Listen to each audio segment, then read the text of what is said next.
Hello, happy Monday, and welcome to the Monday Morning Pep Talk.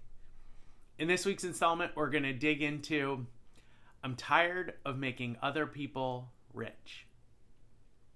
When we first started interviewing people for CareerAge, I have a vivid memory of a conversation with someone who this was one of the opening responses to one of the questions we asked them. And what they shared was they were tired of working in environments where all of the hard work that they were doing, all of the value that they were creating was benefiting a small number of people that kind of own and ran the company.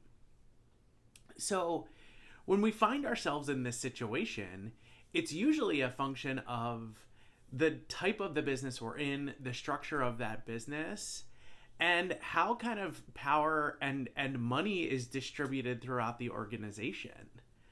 And if we don't fully understand kind of how an organization works, how money flows through the organization, how money is used to pay employees and other expenses, what happens to profits? So like when the organization kind of earns more than it spends, like what happens to that money?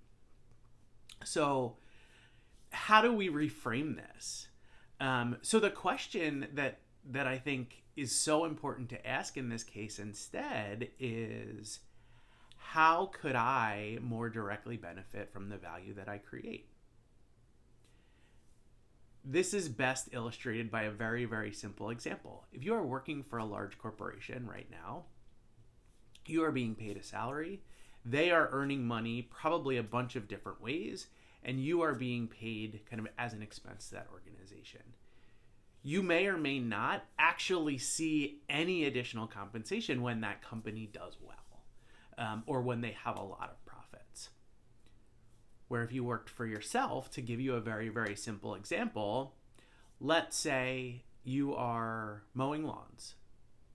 If you go and mow a lawn for somebody and you decide to charge them $25, let's say, you keep all 25 of those dollars.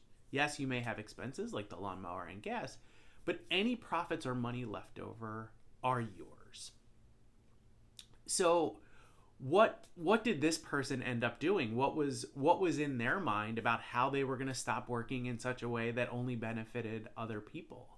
The decision that they made was they were going to pursue opportunities to work for themselves. They were a software developer and they were developing applications for an organization that was, essentially receiving the majority of the financial benefit.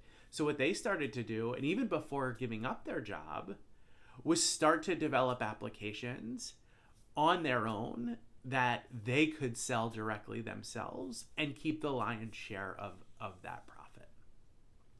So what are some next actions that we can take to kind of explore these dynamics and see how we might be able to shift that? The first thing that I encourage everybody to do is actually, understand kind of where your salary comes from at your organization, and also understand where the profits go. Any manager should be able to share, hey, this is what we do and we, make extra money, and this is how it's distributed. So understand, do you work in a place where a handful of people are the folks that kind of benefit from the majority of the revenue earned or not? And I feel like when you can learn how to kind of understand and diagnose those things, you're better able to identify them when you evaluate other options in the future. The other thing that I will encourage you to do is there are a lot of new business models and business structures where power and money is more evenly distributed through an organization.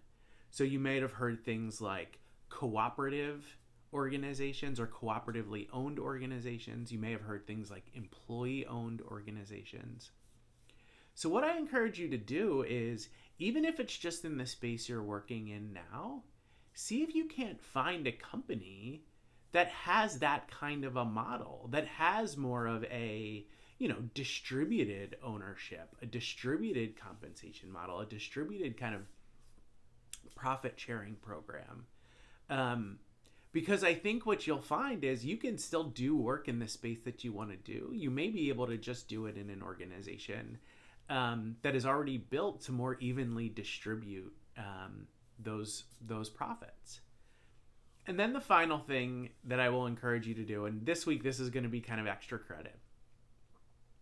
If you have never earned money directly yourself, like if you've only had jobs working for other people, the other challenge I'd like to give you this week is try to create and earn value just by yourself.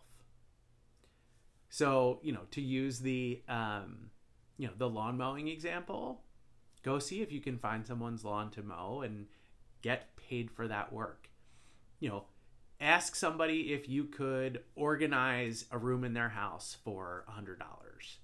Ask somebody if you could write a blog post for them. Ask someone if you could wash their car. It doesn't matter what the thing is, but if you've never had the experience of connecting with a customer, helping them with a need, but also earning kind of 100% of the value that you create, I really encourage you to go try and do this. As always, we wish you the best of luck as you try these things out. Please never hesitate to reach out if there's any support that we can give you as you are testing these things out. As always, we are very grateful for your time and attention. We love you, we believe in you, and we are here for you. Take care of yourselves and one another, and we'll see you again next week.